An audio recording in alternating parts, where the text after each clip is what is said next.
दोस्तों, क्या आप जानते हैं कि जब माता सीता का हरण करके रावण ले गया था तो भगवान श्री राम बहुत ज्यादा व्याकुल हो गए थे। तो किस तरीके से प्रकृति ने उनकी मदद की थी माता सीता को ढूंढने के लिए। तो आज की वीडियो में हम इसी टॉपिक पर बात करने वाले हैं।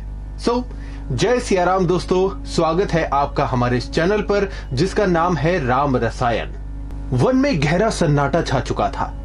भगवान श्री राम जो विष्णु के अवतार थे, स्वयं भगवान थे, वो भी एक मनुष्य की भांति शोक कर रहे थे। चारों दिशाएं एकदम शांत हो चुकी थी। मानो ऐसा लग रहा था कि पूरी प्रकृति शोक में संलिप्त हो चुकी है। और भगवान श्री राम हर किसी से पूछ रहे थे कि क्या उनकी सीता को उन्होंने देखा है। उन्होंने नदियों से पूछा कि हे नदियों, मुझे बताओ मेरी सीता कहां है। तुम्हारा वो जल पिया करती थी, कृपा करके मुझे उसका मार्ग बताओ।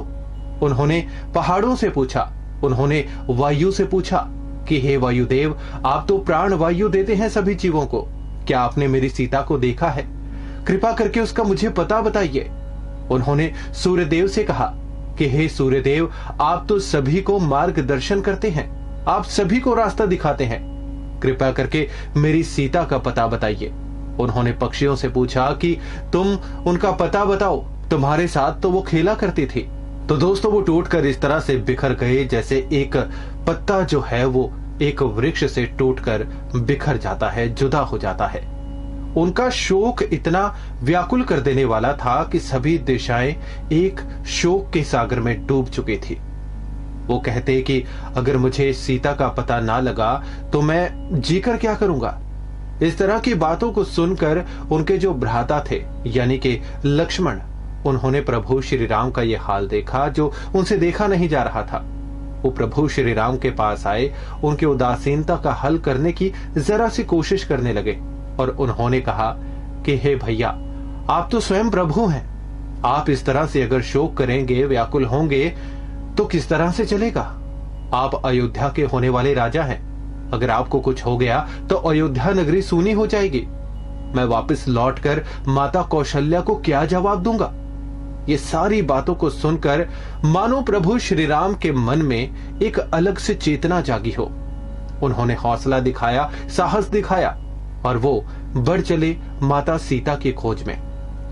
आपको याद होगा कि उन्होंने नदियों से पूछा था, तो नदियों ने उस पल दक्षिण दिशा की ओर बहना शुरू कर दिया। प्रभु राम और भ्राता लक्ष्मण दक्षिण दिशा की ओर बढ़ चले।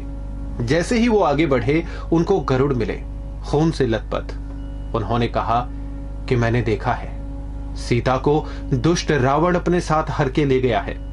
मैं खून से लथपथ हूं, मैं वृद्ध शरीर का हूं। जितना हो सका मैंने उनको बचाने की कोशिश की, लेकिन एक बूढ़े शरीर में इतनी ताकत नहीं कि मैं उस दुष्ट से लड़ पाऊं।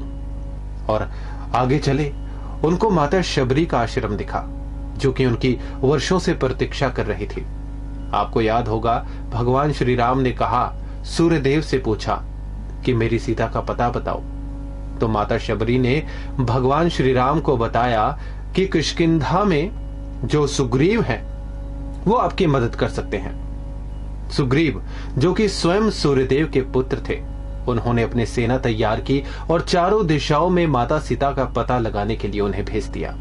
पवन से पूछा, वायुदेव से पूछा, और आप तो जानते ही हैं पवन पुत्र हनुमान ने किस तरीके से भगवान श्री राम की जो अर्धांगिनी थी, माता सीता थी, उनका पता लगाया। वो लंका गए, लंका का विध्वंस किया और माता सीता का पता लगाकर भगवान राम को उनकी सुध दी। तो दोस्तों, यही जीवन का सार है। जब जब इंसानी जीवन में विकट परिस्थितियां आ जाती हैं, परेशानियां बढ़ जाती हैं, दुख और कलेश बढ़ जाते हैं, तो हम भी हताश हो जाते हैं।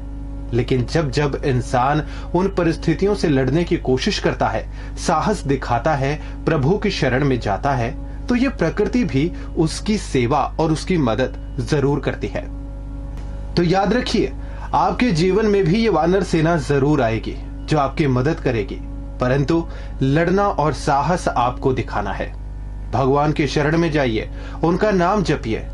एक दिन ऐसा जरूर आएगा जब सब कुछ अच्छा हो जाता है, क्योंकि कोई भी परिस्थिति इंसान के जीवन में अगर चल रही होती है तो वो उसे एक बेहतर अंत की ओर ले जाती है।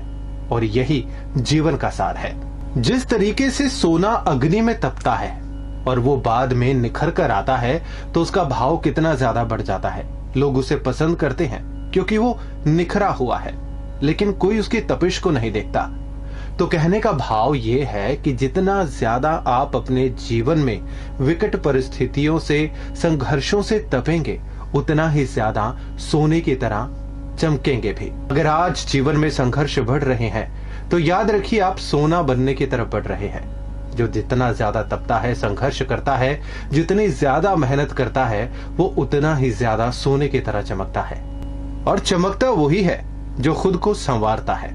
तो प्रभु श्री राम की यह लीला, उनकी ये कहानी, मुझे पूरा यकीन है कि आपको जरूर पसंद आई होगी और आपने इस एंगल से भी कभी ना कभी सोचा जरूर होगा। अगर नहीं भी सोचा और इस वीडियो ने आपको उस तरीके से सोचने पर मजबूर किया, तो मैं मानता हूं कि हमारी ये कोशिश, हमारी ये वीडियो साकार रही। अगली वीडियो में मिलते हैं, तब तक के लिए जय श्री राम। राम रसायन, जहां होती है भक्ति, आस्था और भगवान की बातें।